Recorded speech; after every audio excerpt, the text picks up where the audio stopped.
Hello everybody, and welcome to my walkthrough of Bloodborne. In today's episode, episode number 8, we're going to be covering the rest of Forbidden Woods, so I guess everything after we unlock the shortcut. And hopefully if we have enough time, I will do the Shadows of Yharnam boss fight. I know in the last episode I said I probably wouldn't, but it's actually hopefully going to take me less time than I thought it would to do this section. So, quick disclaimer, if you have any Molotov cocktails, any fire paper, and bone marrow ash, and even antidote. Actually, we're going to need all of these items. Pebbles, we're going to need quite a lot of items. Not need, but they're going to make the next area a whole lot easier. For fire paper, if you want to get some for cheap, you can buy some from the inside bath. If you don't have a lot of insight, if you followed my trick in Hemwick and you're only at like 3 or 4 like we're at, just don't forget that in your inventory you should have a bunch of Madman's knowledge that we've been picking up throughout the game. So you can get 27 for pretty much for free right now. And if not, you can spend blood echoes and buy some Molotovs. You can buy some pebbles, fire paper, even bone marrow ash, antidotes. I think you can buy all the stuff that we need over here. Speaking of which, I think I do need to pop one of these. I think I'm missing just a few hundred blood echoes to level up. So we should be able to level up once before leaving, which is great. My vitality's at 25. Don't need to touch it for the rest of the playthrough. And over here in the Frontier Headstone is how we get back to Forbidden Woods. So again, if you guys remember in the last episode, basically we finished the first kind of half of this area. Honestly, I'd say it's a little bit less than half, probably like the first 40% of the area. But the main thing is we unlocked our shortcut, so we can start right from there. Go on the right side, go down the elevator. I apologize in advance. This area is very samey. Again, it's a forest, so I'm not going to get lost, but if you do, I'm going to try to go again a little bit slower than I usually do, just so, again, if you guys want to watch this video at like, 0.75 instead of full speed to make it a little bit easier if you're following along or whatever. So if ever you do get lost, I think I might have mentioned this in the first episode. If I didn't, the main path is going to be lit by these lanterns. So if ever you're lost and you're looking for like the main road or the main path, just keep following the path that has these orange lanterns on the side of it. Do have an item over here, and then real quick, we have to go back to the top. There's actually a little kind of jumping thing that we can do here, so we can jump over this gap. So hold your sprint button and then just double tap it. You should be able to either dodge, you might even be able to, not might, you definitely can do like an actual jump. But just to show you guys that you guys can also just dodge across there, you don't have to do the jump if you've been struggling with the jump in this game. No, it's not very intuitive to double tap the button you're already using to run. This Executioner is guarding, I believe, twin Bloodstone Shards. There's a lot of twin Bloodstone Shards, a lot of Madman's Knowledge, a lot of items that honestly we don't super need at this point. But again, it is a walkthrough, so I will show you pretty much where everything is. So you're gonna go back to where the where we dodged over the gap. You want to drop down. Oh, and now we're back to the main path. So this first little section, there's quite a few items to pick up on the left side of the main path here, and then quite a few to pick up on the right side. So I'm gonna go deal with the left hand side first and go pick up all the items over here. Once I get back to the main path, I'll definitely let you guys know, and then we'll have to do a little bit of backtracking to get back to kind of like the start and then go to the right side. More twins. Down here, don't forget these guys, before they're transformed, R1, L1.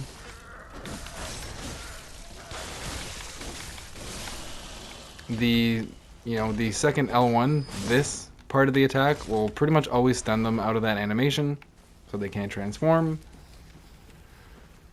Over here, I don't think there's anything behind the statue.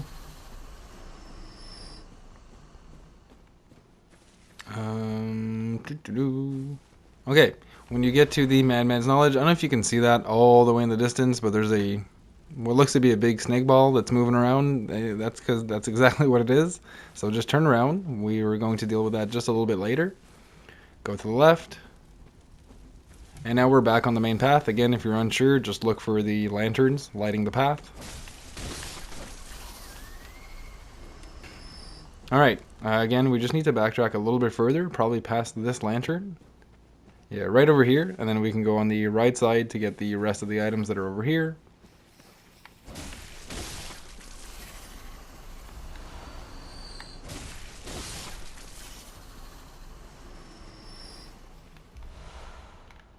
Okay, over here.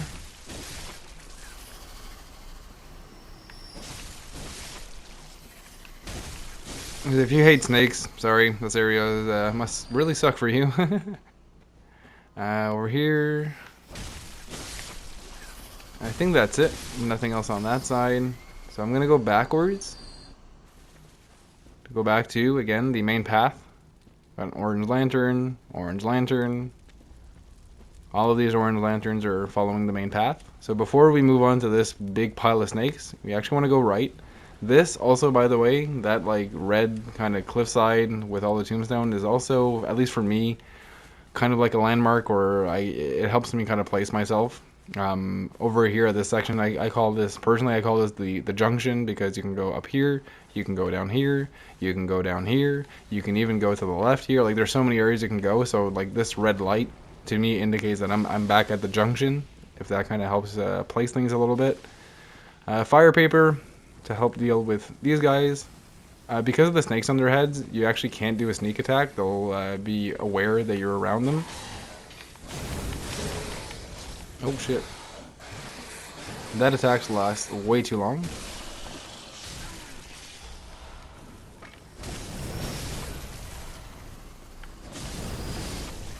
And then on the other side of this tree, we have nothing. Don't listen to me. I don't know what I'm talking about. Okay, so now we are back at the red light, back at the junction. So instead of going here, you're going to go to the top and fight this big, I think they're called basilisks, but I just call it a giant snake ball. For these guys, you just want to get behind them.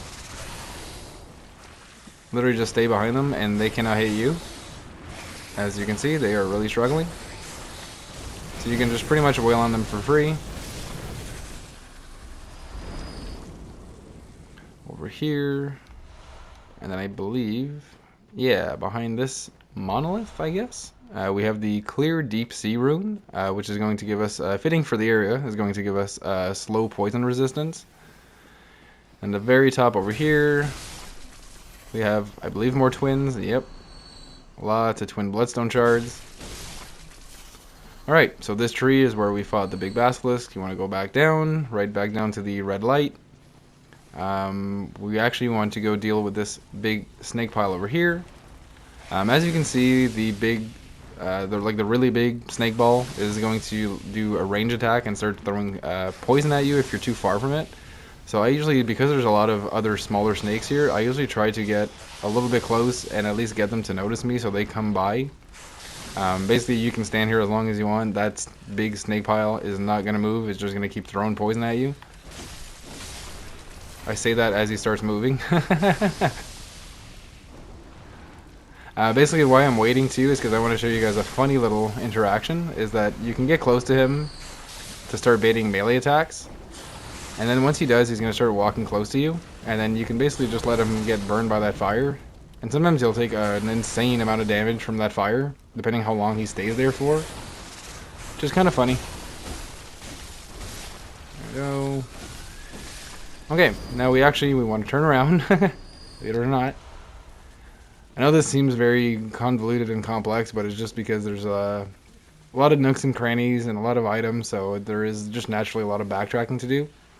This next part here, when you get to this tree, there's like a million trees. When you get to this part, just be careful. On the right-hand side, there's going to be 3 of those, I don't know, snake head guys. And they are actually guarding our first bloodstone chunk of the playthrough, so we definitely want to deal with these guys. Again, you want to try to draw them out so you can fight one at a time. I'm not trying to fight 3 of these guys at once. They're a pretty tough enemy. Okay, I forgot they had that attack. Whenever you see them jiggle their arm like that, they're about to do that, but anytime you see them wiggle their arm, you can do a left-hand attack or shoot them with your gun, and it will parry them. at any point while they're wiggling their arm. Oof, that was really close. Poor man's, but God, that's a rare drop. I forget exactly what that does, but I know that I don't see it very often. You actually, hopefully, if you have any pebbles or even throwing knives at this point, it'd be good just to try to bait these guys out. Again, not trying to fight all 3 or 2 of them at once. As long as you can lock on, you should be able to hit them with the pebble. Come on, please. And I'm just going to try to go a little bit further so that the other one doesn't get angry.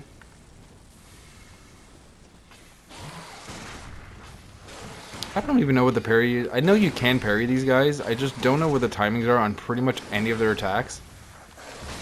Like, to me, logic indicates it should be... Oh, there you go. It's a little bit easier on the axe attacks.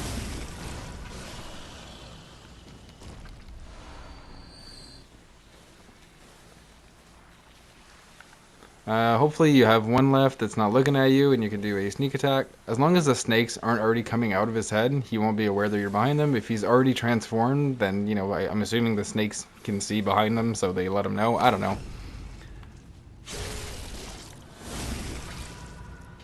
Alrighty. Bloodstone Chunk. That is our first one of the playthrough. We definitely need those to start upgrading our weapons even further.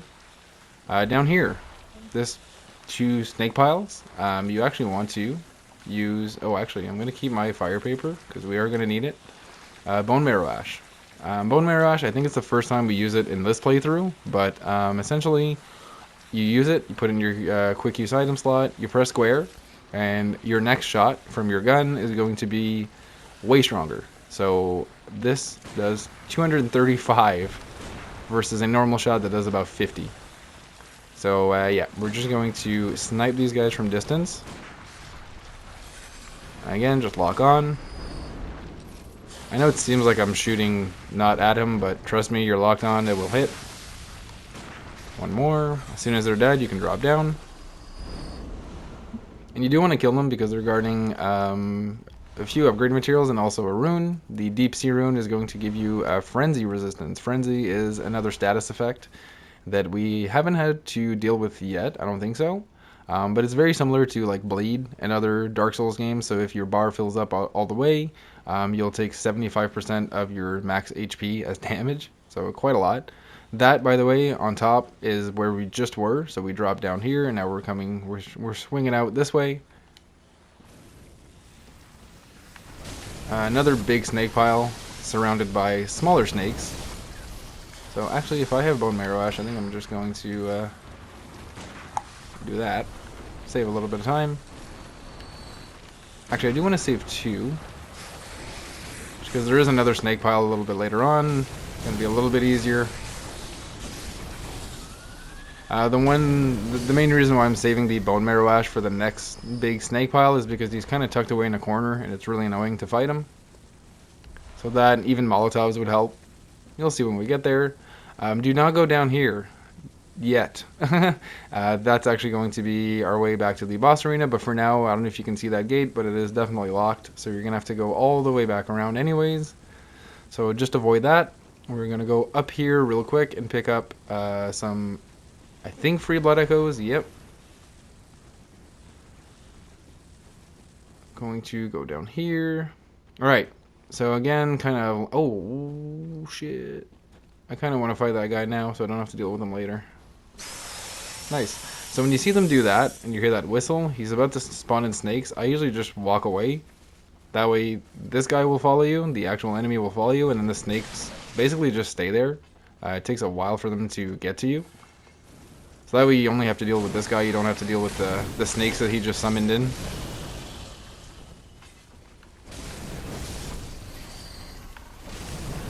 Be careful because there is a pig over here. And we are going to try to do a sneak attack so we can kill him relatively easily.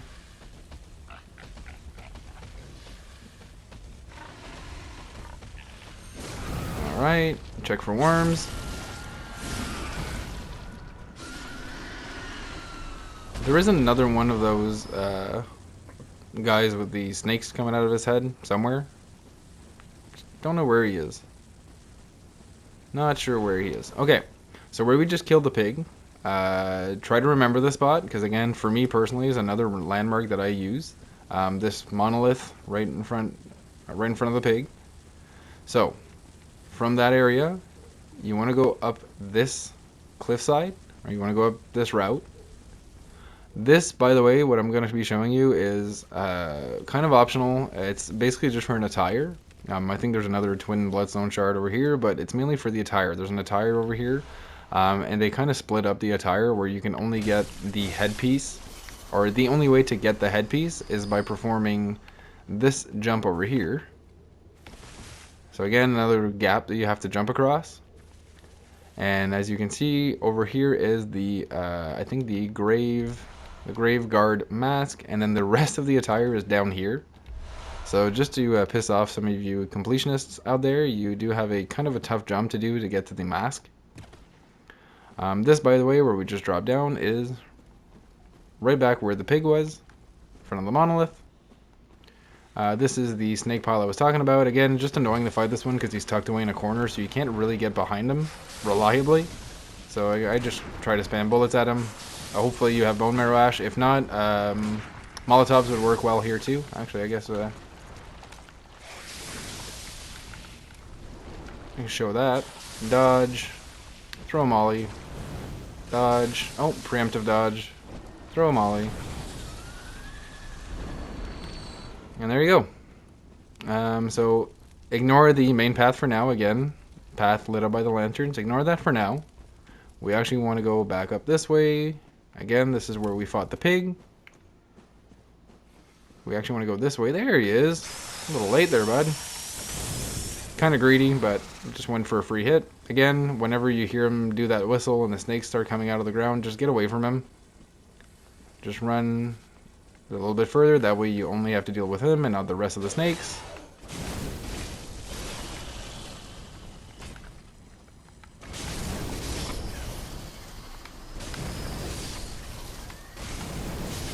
Alright. Oh, he did drop either a gemstone or some vials. There you go. Alright, now you want to follow this path. Again, when you get over here, you're going to see the main path lit up by the lanterns. Just ignore that for now. There's a quick little thing we need to do before we continue on. There is a pig down there. Be careful. Don't fall down. Over here, when you get to the pond with the fireflies, you want to get to the right, or sorry, the left side. Left side first. I forgot to mention, if you have any bolt paper left, that would be phenomenal to have. The next enemies, it's not that they're really tough, but they are weak to bolt, and anyways, you're going to see. These guys are quite different from anything else we fought so far. As you can see, they're basically little blue aliens. So they're nothing like the beasts that we've been fighting since the beginning of the game. These guys, they have a arcane version of them. So these guys will do ranged arcane attacks. When you see them throw their hands up in the air like that. I don't know if you saw those 3 lasers. I guess I'll try to show it off. There you go. Boom, boom, boom. Those do a shit ton of damage. To avoid them, God, they're just spamming them. You can just sprint. God damn. That attack is way less bad. Doesn't hit nearly as hard. That one. That's the one that really sucks. This one. So again, you just want to keep sprinting, zigzagging to avoid that. I believe that's it. Anti-clockwise metamorphosis. That's my favorite rune, or at least one of my favorite runes in the game. It's basically going to increase our max stamina by, this one is by 10%. There's one we can get a little bit later on in another really shitty area, sadly, that increases it by 15%. But 10% is more than good enough for now. So yeah, that's pretty much it for this little section here. You want to keep sprinting all the way from where we came. We're going to end up back at that pond where the fireflies were. Keep your fire papers out, because there's just one more of those, I guess, snake head guys. And after that, we unlock a shortcut. So again, you want to go this way. You want to go up over here. these little wooden stairs, and there he is.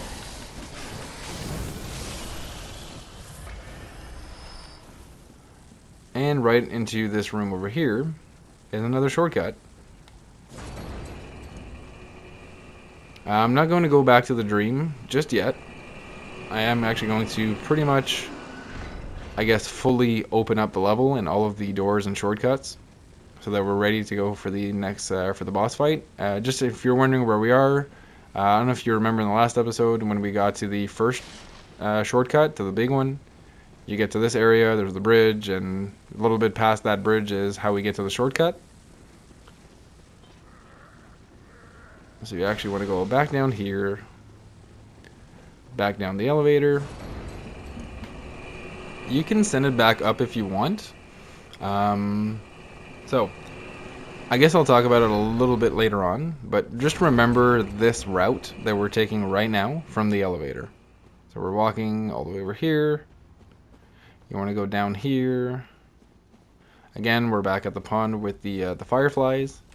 So when we came here, we came from the top of the cliff over here to avoid the pig. Now we're going to go down into the valley. And just a little bit further down, we should see our little piggy. He's going to yell at us. Get behind, do a charge attack. And there you go.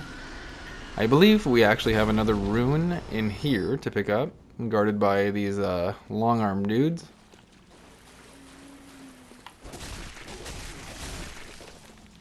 It is the Dissipating Lake, which I believe gives us bolt resistance. Kind of in a weird spot. And actually a little bit further, there's going to be another pig. There you go. So again, try to make sure I have a good amount of stamina, run right at him, get him to scream at us. Do that, and then check for worms. Sorry about that.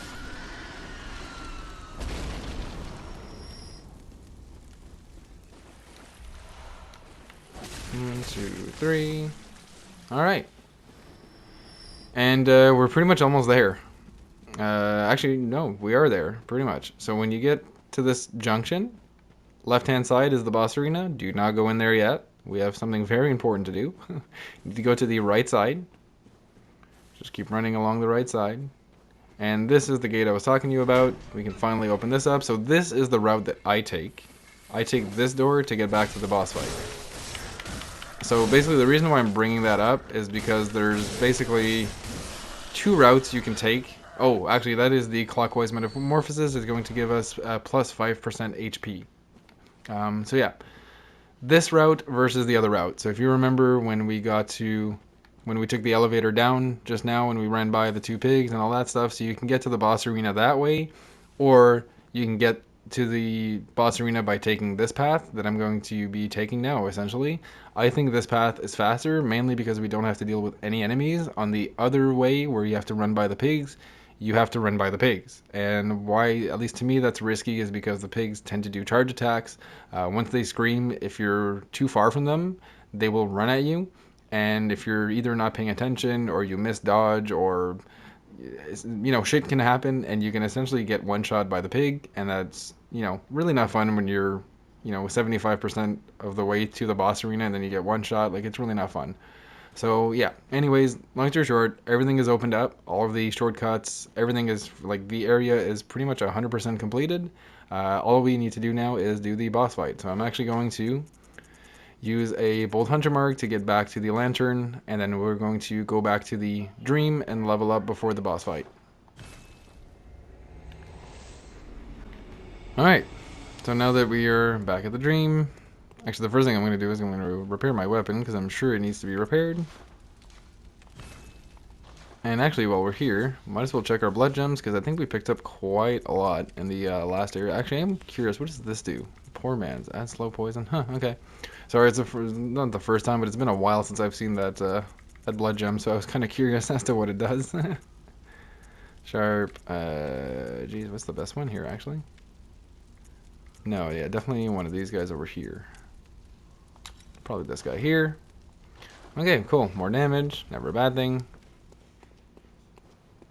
And level up. We actually level up quite a lot here. Actually, you know what? I think just keep it very simple. Just get our skill up to 20. There you go. That's all we can do. Which is good. Pretty good. Again, bolt paper would be pretty good to have for the next boss fight. I believe all of the shadows, there's basically a little bit of a spoiler. The next boss fight is a 3-on-1. Yes, 3-on-1. And I believe 2 of them are very weak to bolt, and then one of them, there's like a pyromancer. I think he's a little bit less weak to the bolt damage. Long story short, bolt is going to be our friend in the next boss fight rather than fire. You'll notice they're actually wielding fire. There's a little bit of allure when it comes to that, but long story short, they work with fire. Like, that is their arcane of choice, is fire. So they're contrary, even though they kind of look like snakes and they have snake attacks, and you think, oh, it's a snake, it should be weak to fire.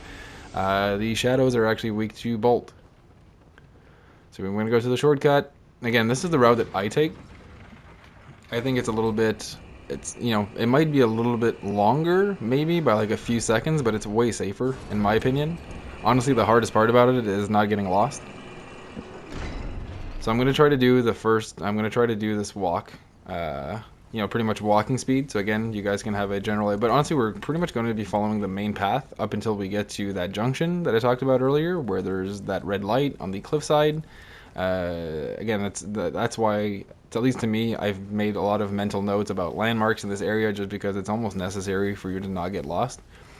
And yes, I'm going to be running by all of these enemies. I'm not going to fight all of these enemies over and over again. Just keep following the route I'm going. Take this, again, the main path that's lit up by all of the lanterns. Now, when you get to the red light, our red light, when you get there, you actually want to go up here. And you don't want to go all the way up where the snake is. You want to turn over here, where the 3 guys were guarding our bloodstone chunk. And just keep sprinting. You can maybe recharge your stamina here behind this tree, because this guy is going to start throwing poison at you. Drop down here. And there you go. You've pretty much made it back to the boss arena.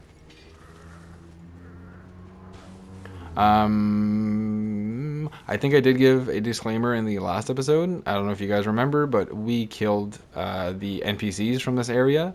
If you don't kill the NPCs, the ones that allow you to join the league there, I forget their names, but if you don't kill them, I believe one of them, their summon sign is right here, so you can summon in an NPC to help you out for this fight. I definitely wouldn't recommend it, because again, it's going to give them more HP. So you might say, oh, I have somebody to help me kind of crowd control. Yeah, but it's going to take that much longer to kill them. So anyways, and your NPC summons can die. I don't think I've ever mentioned that, but your NPC summons obviously can die. So anyways, I don't recommend bringing in NPCs to help you out. So for this next boss, again, it's a 3v1. There's going to be pretty much 3 different classes of shadows. There's going to be a melee only one. There's going to be one that does melee and pyromancy, and then one that's just straight up pyromancy. So I don't know if you can see, there's obviously this big monolith or this big headstone there. I use that for cover quite a lot to dodge and to stay away from the fires. And also those 2 tombstones on the left side over there are also kind of a big help for helping out, again, just basically avoiding the fire damage. I'm trying to give as much detail as I can before the fight starts, because it is kind of hectic. I guess the other thing I would say is there is a bit of an order of operations to this. So you actually do kind of want to get all of them fairly low at around the same time.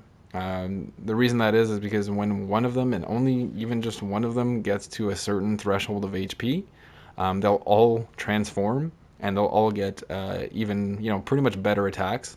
Some of them, like the Pyromancer, pretty much gets like arena-wide covering attacks. Like, he can basically hit you from across the entire arena.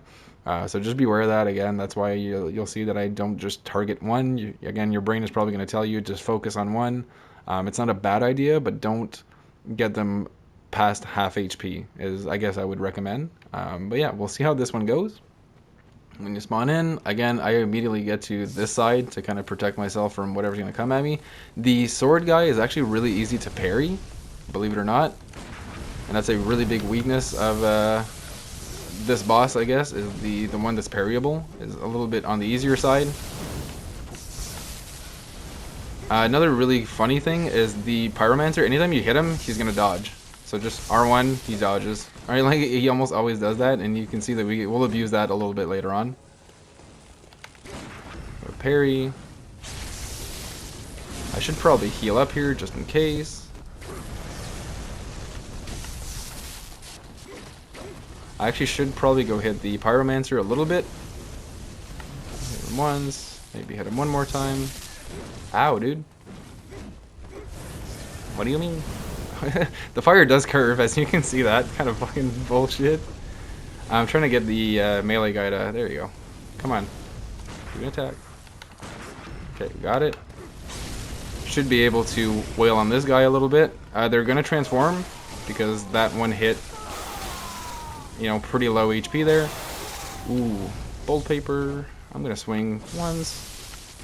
Okay, that's good enough.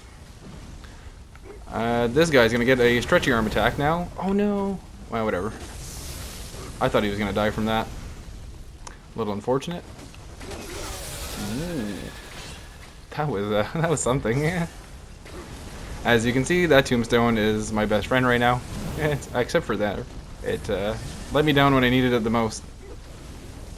Once you kill the second one, and you only have one left, you kind of want to hurry up. Because or else, yeah, that. Holy shit. So, honestly, that attack, I don't often deal with it. I don't really know the dodge timings to it that well. Okay. So I basically just keep spamming dodge whenever he does that. Whenever he spawns the snakes out of the ground, just keep dodging. Because honestly, I couldn't tell you where the dodge timings are. I don't ever really see that attack. Or very rarely do I see that attack. But like I said, as you noticed there, again, your brain is going to tell you to only focus one at a time.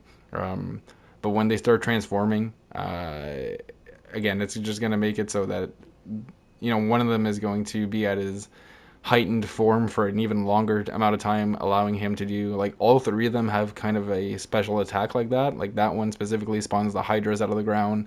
I believe the one that has the that is like a mix of melee and pyromancy spawns like one giant. Like, that one was like a few hydras. The other one is like one big giant basilisk that just does an insane amount of damage. I forget what the melee guy, but I think they all do like a separate special attack. And anyways, I know it seems like it's a lot of information, and it is really a tough fight. Like, this is another one of those roadblocks for sure. But I'm confident you guys can do it. Again, Bolt is going to help out, and as you saw, just trying to use this as much as we can to avoid the fire from either the Pyromancer or even the split one that has both Pyromancy and melee. But yeah, that's about it. That's it for this episode. Hopefully it's not too long. And on the next episode, we're going to be covering Bergenworth and fighting Rom. And then maybe if we have time, since it's kind of a shorter area and a bit of a shorter boss fight, we might actually have time to tidy up some of the side quests. So hopefully you guys enjoyed this episode. Hopefully it wasn't too confusing. I fucking hate this area. And I hopefully will see you in the next episode. Peace out, guys.